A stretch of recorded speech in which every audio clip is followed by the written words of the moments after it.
Hello, thanks for joining me for Chapter 5 of A Long Way Home by Michael Morpurgo.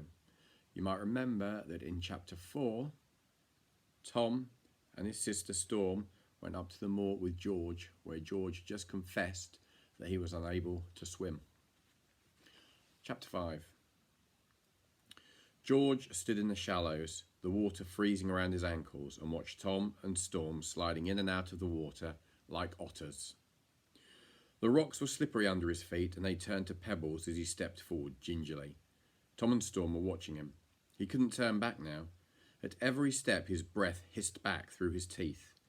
But now he was in, and it wasn't worth getting out any more. "Is it always this cold?" he asked, wading forward towards them, holding his arms out like a tightrope walker. "Always," said Tom. "The fish like it that way." The lesson lasted nearly a quarter of an hour. Pushing off the rocks, walking races, lying back in the water, and by that time George was shivering as if he'd never stop. He staggered up the rocks into the dry warmth of the sun. He was pleased with himself. For the first time in his life he had taken his feet off the ground intentionally and felt the water carry him for a few brief seconds. He had felt the buoyancy of his body in the water. In the walking races from bank to bank, he had enjoyed fighting the strength of the water with his arms, even if he had come in last each time. They lay in the sun and baked. Storm was never quite sure of dragonflies. They looked beautiful, and they never seemed to come too close, but there was something about them that made her a little bit wary. Perhaps it was the name, Dragonfly. A light blue one hovered above her now, flitting against the glare of the sun. Storm stood up and shouted at it, but it didn't seem to be listening, so she flicked at it with her towel. "What about the stone ring now?" she said. "You've had your swim." Tom turned over to roast his back. "How far is it?" asked George. "Not far." Storm was eager. "It's not far." "You can go if you like," muttered Tom into the grass. "I'm not moving an inch. Too hot." He looked up at George. "I warn you, it's just a few old stones and a heap of sheep's muck," he said. "All right," said George, getting to his feet, "long as it's not too far." "Nothing much to see," Tom went on, "and what there is smelly." "Come on," Storm said, tugging at George's arm. "Don't listen to him. Let him go back to sleep." The going was hard, and George was already beginning to regret it. They crossed a stream, and from then on it was uphill all the way. The sun disappeared behind a curtain of dull white cloud, and the heat closed in around them. Storm led the way, talking to George over her shoulder. "Won't be long now. You all right?" "I'm fine," said George, wishing he was back with Tom, lazing on the riverbank. Storm prattled on happily about the stone circles, about this, about that, and the clouds settled on the moor above them. The hilltops were hidden already. None of them noticed. They were too busy negotiating rocks and gorse bushes. There was a sudden cold about them, and the air was chill and damp. He looked up and then back down into the valley. There was no valley behind him, and the hill above him was shrouded in mist. "Storm!" he called out. "Look, up there!" But Storm had already seen it. "It's all around us." Her voice was different. There was no echo. "It's everywhere." Storm looked up to see if she could see the stone ring higher up the hillside, but the hill had vanished. It was like a bad dream just before you wake up. On every side, a swirling white cloud was closing in on her. But there was no waking up. It was real. She ran down the hill to be close to George. "He said you should stay where you are," she panted. "Who did?" George was peering into the mist, looking for a clump of bushes he had passed just a few minutes before.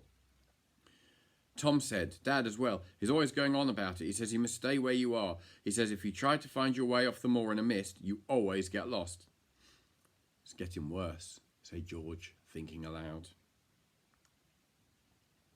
"What are we going to do?" Storm could not disguise the fear in her voice. George's mind was a muddle of instructions he'd received the last time he'd been out on the moor. He kept listing them and wondering if there were any he'd left out. Don't wander around in a mist. Storm had already confirmed that one. Keep out of the wind. Try to find shelter. Keep warm. Never go out on the moor without... He couldn't remember the details. and then he remembered the talk that the bearded man in the red anorak had given at the start of that adventure training course, about the mists on Dartmoor, about how quickly they come down, winter or summer, and that they could last for days. What are we going to do? Storm was looking up at him. It had all been so quick.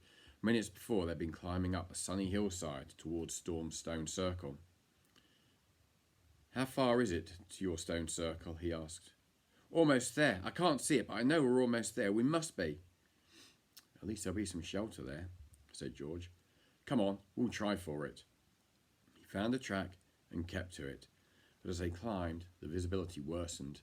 Storm's hand crept into his and gripped it. George shivered. The heat of the day had vanished with the sun. He looked everywhere for the stones. There was only mist. The stones, are they big? He said. Not really. Right or left of the path? Left. I think. Storm's self-confidence was seeping away. The mist distorted everything. She could see nothing she could recognise. I'm not sure. I can't remember. George's voice seemed soft in the stillness. I'll look right, you look left. We'll go more slowly. He squeezed her hand. We'll find it. Don't worry. It was George who spotted it first, a curve of grey in the mist. That it? He said, and Storm ran past him, whooping. We found it! We found it! Come on, there's a better one further up. He heard a cry ahead of him, and for a moment she disappeared. Storm, you all right? He stopped and listened. There was crying ahead of him. He came on her suddenly. She was lying on the track. He bent over her, not knowing what to touch first.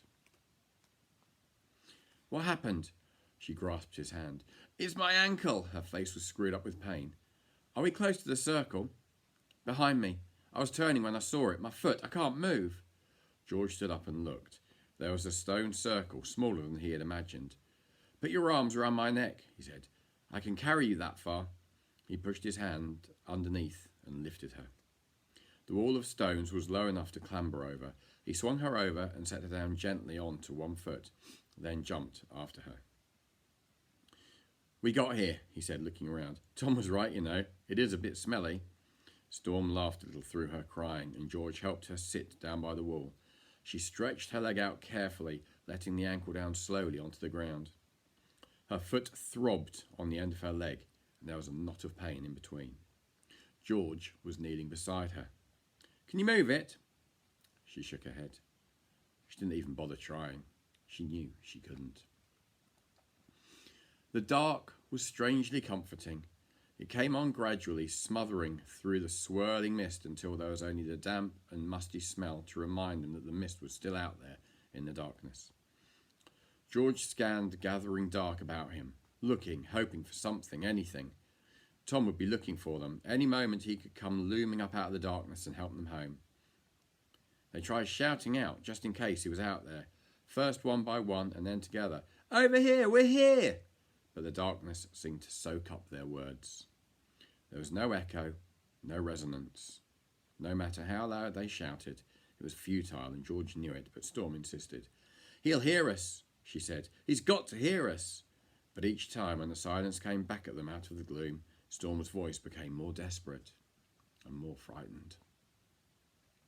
The dense black of night brought an end to any hope of early rescue. Now they knew they had to sit out the night. There was no choice.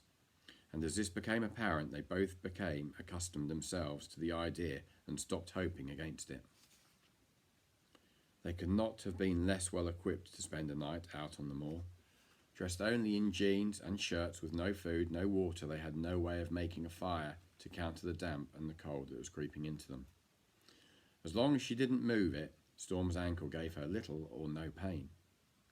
The colder it got, the less it hurt, but every 5 or 10 minutes George made her stand up and perform violent physical exercise with her 3 good limbs, and he himself went through all the exercises he could remember from PE at school to bring some warmth back into his body. For a few minutes afterwards they felt better, but then the cold would set in once more and George would pull her to her feet for another warm-up. George couldn't think of any other way to keep warm, and he knew that they had to keep warm. He'd learnt that much. He thought of building some kind of shelter up against the wall, but all he could come up with was 2 twigs, a sheep skull, and some feathers. and he didn't dare leave the stone ring to look for branches in case he couldn't find his way back again. But Storm couldn't go on with the exercises indefinitely. She was already exhausted, and the cold was winning all the time. He felt it himself. He ached all over, except where he could feel nothing. His hands and feet had long since lost any sensation. No matter how hard he stamped and clapped. He peered down at Storm, who lay, curled up like a baby, with her back against the wall. She was looking at him. "We will be all right, won't we?" she said, pushing herself up onto her elbows. George tried to sound confident. "Mist usually goes with the sun in the morning, doesn't it?" He crouched down beside her. "All we have to do is last out a few hours, 4 or 5 now at the most. We'll be all right." "I was in bed last winter with flu. There was a mist outside the window for nearly the whole week." "That was the winter. It's summer now. All we've got to do is keep warm until the morning. Come on, let's go for a walk." "Not again, George, please. Come on," he said. He pulled her to her feet, put an arm around her, under her shoulder, and they set off, round and round until the feeling returned to his toes and they began to hurt again. Storm hopped along on one foot beside him, clinging to him. Her leg was numb now. She tried to put some weight on her ankle and felt it give, but there was no pain. "Can't feel my ankle," said Storm. "Can't feel much, really. I wonder if that's what it's like when you die." "Dunno. Never done it," said George. "Don't know, but we're going to keep on walking until we get warmer. Faster now. Hold tight, peg leg." He felt her laughing against him. "It feels like I haven't got a leg at all," she said. "It's funny. I can see it's there, but I can't feel a thing." George felt his shirt clinging cold to his back. He looked up into the sky for any glimmer of light that could be dawn, but it was too early, and he knew it. Storm was coughing beside him and leaning heavily against him. She couldn't go on walking for much longer. He found what little shelter there was up against the stone walls, and they lay, side by side, huddled together against the wet and the cold. George looked up into the black above him and wondered what Tom was doing, whether he was looking for them or whether he had gone back for help. "George," Storm said quietly, "I hope you stay with us." "So do I," he said. "Try to get some sleep. We've got to get all the way home in the morning." "We will get home, won't we?" "Course," he said. Storm was breathing regularly into his neck. It warmed the back of his ear. He shut his eyes and hoped that he would sleep. And that's the end of chapter 5. Hope to see you next time for chapter 6. Thank you for listening. Bye-bye.